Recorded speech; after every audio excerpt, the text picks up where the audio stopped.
கொல்கத்தாவில் முதுநிலை மருத்துவ மாணவி கொல்லப்பட்டதை கண்டித்து எழும்பூர் குழந்தைகள் நல மருத்துவமனை வளாகம் முன்பு அரசு மருத்துவர்களுக்கான சட்ட போராட்ட குழு போராட்டத்தில் ஈடுபட்டு வருகிறது. கூடுதல் தகவல்களுடன் இணைகிறார் செய்தியாளர் பாலாஜி. விவரங்கள். வடக்கு கொல்கத்தாவில் உள்ள மருத்துவக் கல்லூரி மருத்துவமனையில் பணியாற்றிய 31 வயதான பெண் பயிற்சி மருத்துவர் கடந்த 8ஆம் தேதி இரவு கொடூரமாக கொலை செய்யப்பட்டார். அவர் பாலியல் வன்கொடுமைக்கு உட்படுத்தப்பட்டது பிரேத பரிசோதனை அறிக்கையில் தெரிய வந்ததன் மூலம் இது தொடர்பாக சஞ்சய் ராய் என்பவரையும் கைது செய்யப்பட்டு அவரிடம் விசாரணை நடைபெற்று வரக்கூடிய சூழ்நிலையில் இந்த வழக்கு என்பது சிபிஐ விசாரணைக்கும் தற்போது மாற்றப்படக்கூடிய சூழ்நிலையில் இந்தியா முழுவதுமே இந்த கொலைக்கு கண்டனம் தெரிவித்து மருத்துவர்கள் தொடர்ச்சியாக போராட்டத்தில் ஈடுபட்டு வருகின்றனர்.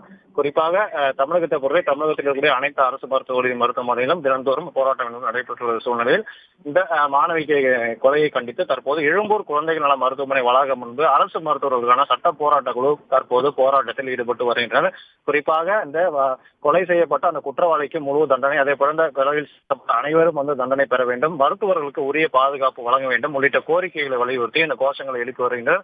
அதே நேரத்தில் மருத்துவமனையில் தற்போது மருத்துவர்கள் ஊர்வலமாகவும் சென்று தங்களுடைய கோரிக்கையை வலியுறுத்தும் வகையில் தற்போது இந்த தர்ணா போராட்டத்தில் தற்போது ஈடுபட்டு வருகின்றனர்.